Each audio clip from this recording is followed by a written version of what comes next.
Kalau sebut kategori ikan air tawar ni, termasuklah ikan-ikan tilapia ni.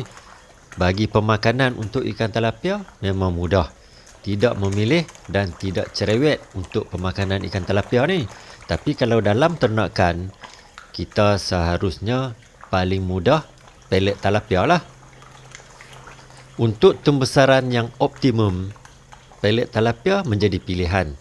Okey, kalau kata ternakan yang lain ataupun ada yang sesetengah orang tu untuk memilih pemakanan yang lain, tidak jadi masalah.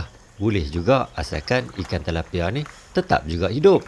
Contohnya pucuk-pucuk kayu, lagi apa lagi yang korang boleh bagi? Nasi, roti, macam-macam. Dia akan makan apa saja yang korang beri. Inilah namanya ikan tilapia. Mudah sangat. Okeylah. Setengah tu ada yang cakap sebagai pemakanan alternatif atas kenaikan harga dedak yang dah naik mendadak sekarang ni. RM70 satu beg, agak mahal bagi ternakan yang kecil-kecil yang seperti aku ni. Tapi untuk pemakanan yang alternatif, apa salahnya? Boleh juga macam aku cakap tadi, diberi pucuk-pucuk yang lembut-lembut tu untuk ikan tilapia. Boleh juga. Jadi secara tak langsung dapatlah jimat sedikit kos.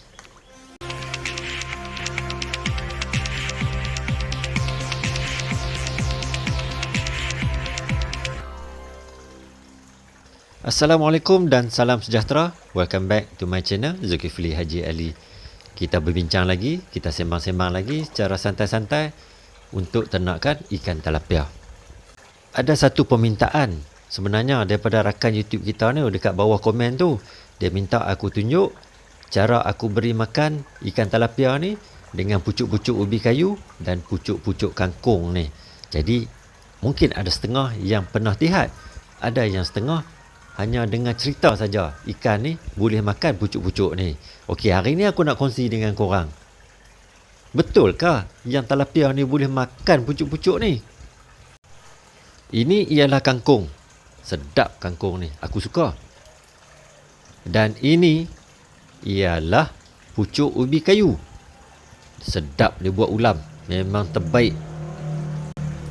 Jadi kalau kata nak beri ikan tilapia ni makan dengan pucuk-pucuk ni, senang saja. Okey, kalau macam style aku ni, aku memang campak teruslah ke dalam kolam ni. Tapi sebenarnya rumpai-rumpai air lain pun korang boleh beri juga, terutama sekali Hydrilla. Jadi Hydrilla ni pun ada pelbagai-pelbagai jenis lah yang korang boleh bagi. Jadi sekarang ni aku cuma tunjuk pucuk ubi kayu dan kangkung. Jadi sekarang ni korang nampak ikan-ikan tilapia ni mula menggigit sedikit-sedikit lah untuk memakan pucuk-pucuk yang lembut ni. Tapi korang kena harus ingat lah, untuk diberi dengan pucuk-pucuk ni, korang kena ambil yang hujung-hujung tu, yang lembut-lembut tu. Kalau yang dekat tengah-tengah batang tu mungkin agak keras sedikit lah kalau kata bagi pucuk ubi tu. Tapi kalau macam kangkung, dia akan makan sehingga batang. Dengan cara ini pun dapatlah menjimatkan sedikit kos.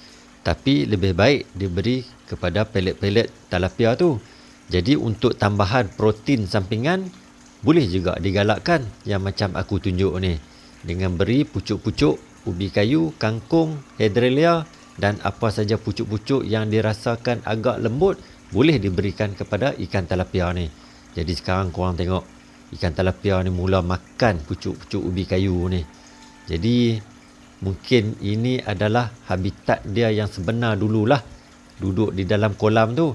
Jadi kalau kata korang tengok kepada keadaan fizikal sendiri kepada pelet-pelet tilapia ni, kalau korang lenyekkan sendiri, nampak macam ada serat-serat seperti tumbuhan-tumbuhan pucuk-pucuk ni juga. Itu adalah campuran lah di dalam bahan-bahan untuk pelet-pelet tilapia ni. Ya tak ya juga. Betul tu apa yang korang sangkakan. Aku pun baru teringat. Sebenarnya kalau kawasan yang korang tinggal tu berdekatan dengan kawasan yang persawahan lah contohnya, banyak juga kangkung. Ataupun korang ada tanam sendiri pucuk-pucuk ubi kayu ni, jadi amat mudah lah, senang lah, tak payah mengeluarkan kos. Tapi kalau macam aku ni tinggal kat kawasan perumahan ni, nampak gayanya aku terpaksalah pula mengeluarkan kos untuk membeli pucuk ubi kayu dan kangkung-kangkung ni. Jadi kalau kata nak ikut sebenar-benarnya, kangkung ni pun harga juga, kena bayar juga kos. Jadi aku terpaksa buat dua pilihan lah. Lebih baik aku menggunakan pelet-pelet talapia ni dan kangkung sebagai alternatif bersama dengan pucuk-pucuk ubi kayu ni sebagai alternatif lain lah sekiranya aku boleh dapat. Tapi aku selalu juga beri benda ni kepada ikan-ikan talapia aku ni, tapi dalam keadaan kadang-kadang. Untuk saiz kolam yang macam aku ni, aku tak galakkanlah korang menggunakan pucuk-pucuk ni, sebab akan menyebabkan water pump kita akan menjadi tersumbat lah. Puncanya ialah apabila ikan makan sepihan-sepihan daun-daun pucuk-pucuk ni, yang putus ni akan tersumbat di bahagian sedutan water pump tu. Jadi sekiranya tidak dipantau akan menyebabkan water pump kita menjadi tidak cekap lah, dan akan menyebabkan air kolam ni akan cepat kotor. Jadi nasihat aku sekiranya untuk diberi pucuk-pucuk ni kepada ikan harus dipantau lah, jangan terlalu banyak. Jadi akan ada masalah pula nanti.